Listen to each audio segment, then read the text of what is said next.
Welcome back to the final hour of the Gary Sutton Show on WSBA. A lot of people are talking about the shooting in Santa Barbara the other day. Elliott Roger shooting 3 roommates and then going out and shooting 3 other people, injuring 13.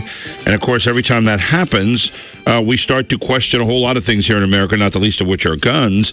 But also, what about technology? What is that doing right now? James Hirsen is JDMA, is a New York Times best-selling author, commentator, media analyst, and law professor. And he is with us here on the Gary Sutton Show this morning. Good morning, James. Welcome back to the show. Hey, good morning, Gary. How are you? Very well, and always good to have you on. But we have these scenarios way too often anymore. And here you have a young man. What's going on here? And one of the things you're looking at this morning is that this kind of attack really epitomizes the dark side of technology. Well, look, you're right. This is such a horrible tragedy, and we're always trying to find out why it happens and how we can prevent it. And the one thing we do have here is that this kid, like so many young people, was very active on social media, but he left behind perhaps the largest amount of material than any of these mass killers have ever done. You know, he had a YouTube channel, a Facebook page, his own blog. He participated on internet sites. But the biggest thing is he posted, before he did this horrible act, he posted a 136-page document, which reads like an autobiography. I went through it, and, he was diagnosed with Asperger's syndrome, which is a kind of autism that gives someone difficulty in social interactions, which he had. But no one in the media really talked about this. When he was 13, he had played video games since the age of 6, but when he was 13, he describes, in his own words, that he became addicted to World of Warcraft, the online multiplayer virtual game, which is a virtual world.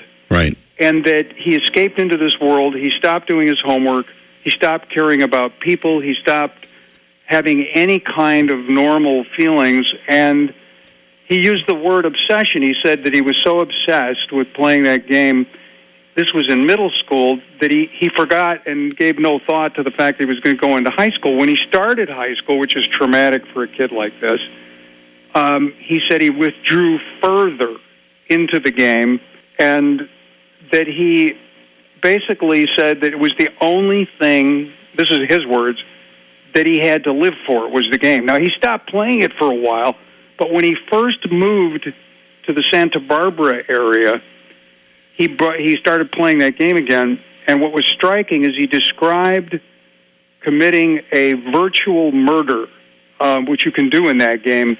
But he knew the real people that stood behind the characters he was killing. And he describes this, these are his words, I repeatedly took pleasure in killing as a petty form of revenge. And only in these multiplayer games is someone able to kill with the knowledge that there's another actual person, behind it. Right.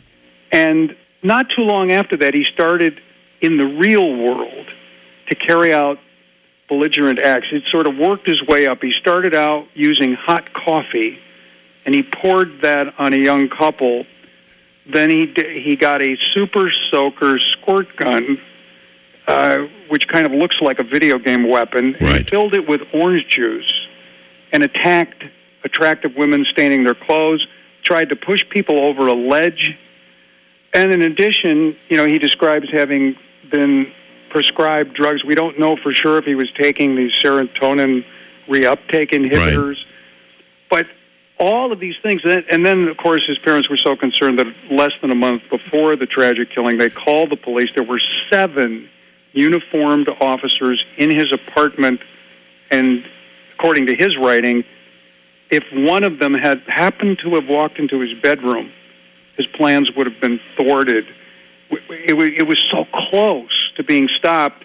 There were so many warning signs, and I guess that's, if anything we can learn from this, is for friends, uncles, aunts, grandparents, parents, brothers and sisters to be more aware of these warning signs in other people and understand that I call it the dark side of technology, but these virtual worlds in particular, they've become so addictive.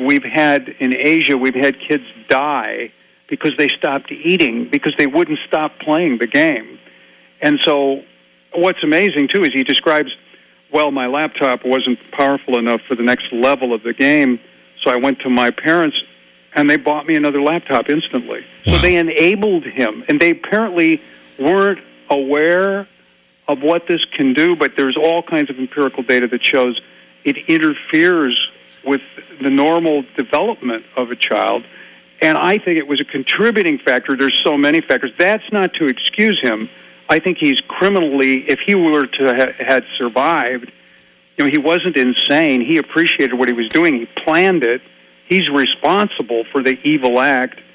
But I think there's lessons that, in lack of parenting that parents can learn from this. And obviously, when you're doing this kind of stuff, when you're so involved in these video games, you're so involved in this surreal world that you decide to enter, obviously, your social skills get left behind. And you don't have to have Asperger's necessarily or any other disease necessarily to do that. The more you kind of go into yourself and go into this one-way communication, so to speak, and sometimes maybe even more of a communication with other people playing, you could be, I would assume, a normal person and still lose a lot of the social skills. That's one of the laments you hear around the country today. No, that's true. And that was true of the perpetrators in Columbine in Newtown, Connecticut, and now, Isla Vista. And it's certainly, he describes it. He blames his addiction for his loss of social skills, but with the kind of rage that he was building up in this acting out, and we understand from reports and from his writings that he was seeing professionals, but nobody thought it was serious enough to say institutionalize him, at least even for a short period. That would have prevented him from buying the firearms. And I think there's something where we're reticent to, as a society and people in the psychological and psychiatric professions, to see these kinds of dangers. We saw that in Colorado with the therapist that was seeing Loeffner. Right. And so I think that's something to reevaluate. I do not think that it's time for Congress to act and enact some kind of sweeping legislation, making it easier to commit people. I don't think that's the answer, and I certainly don't think gun control is the answer, because, that wouldn't have saved the first 3 victims here who were killed with knives and the 13 people that were injured by the car. This is the problem here is the mental illness, and the problem is partially education, partially that people are unaware of the dangers that technology, this kind of technology where it's an immersion process, can have. And when somebody's basically it was obvious to people around Elliott Rodger, he was no longer participating in anything. Right. And he was only in this, which is a dark game, World of Warcraft. It's not the game's fault. There's millions of kids who play that game, but just like anything else, things can be abused. He was in an obsession, an addiction, and it was fed by his parents. And that, to me, is part of the problem here. We're talking with James Hirsen, who is a New York Times bestselling author, commentator, media analyst, and law professor, about the shootings in Santa Barbara that took place this past weekend. When you look at this, there's a great part, I think, of what you wrote here. And you said he somehow crashes through the internal guardrails that keep vindictive fantasies from emerging as vicious realities. And the guardrails, should it have been the parents setting up the guardrails here? Obviously, they enabled, so if you look at the other side of the pole, they could have also set up some of the walls would have said, enough is enough. Why didn't the parents maybe intervene more here, or do we even have that information yet? We don't know the reason why. It's either that they didn't know, they didn't appreciate the danger, or that they were, off dealing with their own lives and just delegated. It seems, many parents today seem to delegate off their parenting. We really don't know the answer. But one thing that was missing, you talk about the guardrails, when you read this 136 pages, there's no mention of values, of morals, of even the transcendent things that make life worth living. There is no friendship, loyalty, love. And those things typically come from some sort of either a religion or an impartation of some sort of value structure, and that was lacking. He lived in a world of nihilism, a world that Nietzsche would have thought was great, right? Where the only thing in life was the pursuit of sexual pleasure and material objects, and it was a purposeless life, an accidental life. And to me, that's one of the wonderful things about families that have faith, that they're able to impart transcendent values, and they're able to talk about something that exists outside of the material realm more than just me. And he was like, there was a sick narcissistic personality disorder that he developed that unfortunately in the age of social media is even attenuated because, it's this thing with Facebook and Twitter, and it's all about me and everything I do. And unfortunately, he took literally the exaggeration that is part of the social media, thinking that everyone else had a better life than he did. Wow. When actually he put up on his Facebook page the fact that he attended the premiere of the Hunger Games because his dad worked in there as an assistant director, and that he went to a private Katy Perry concert, and those things were real, that he lived this dream life compared to other kids, and, it was all in his mind. I mean, and also people, you look at him, he had so much going for him as a person. He was not an unattractive person. Yeah, I've seen pictures of him, yeah. And he seemed articulate, and his writing showed a bright mind. It's a horrible tragedy, and we were so close. I'm sure these officers just are kicking themselves and not sleeping over the fact that why didn't we pick up a clue when we were in that apartment, and right.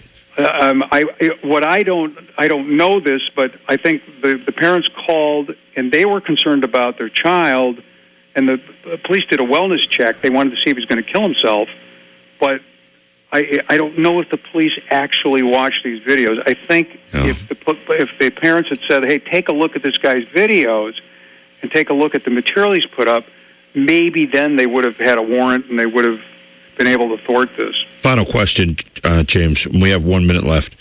Where do we cross over from, okay, I'm going to maybe take my own life, to I'm going to take a whole lot of innocent people with me? A lot of people ask that question constantly. Obviously, this guy was used to the killing in this particular game, and yet where do we cross over to say, in a game at least, you have people who are fighting back. In this game called life, not to diminish that, you got people here who are innocent, people who aren't doing anything. Where do we cross over? Well, he crossed over. I mean, first of all, that's a sociopathic moment when somebody leaves the world of any kind of sensible morality and begins to think that killing is not only something that's okay, it's something positive. And he raged and wanted to seek vengeance. So he called this thing he was planning the Day of Retribution, which incidentally sounds like a title of a video game. Sure does. And when he described it, it was the mind of a madman. He was going to punish everyone who had intimate pleasure because he didn't. And starting with this sorority, he had a rage against every attractive woman. And, we can get deeply psychological, look into the depth of his relationship with his mother and all these things. But the bottom line is that when somebody crosses over into that, then they're obviously sociopathic, they're dangerous, and he kind of let everyone know that that's where he was headed. Unbelievable stuff. James, thanks so much for taking time to be with us this morning. I look forward to our next time soon, and hopefully a little happier circumstances.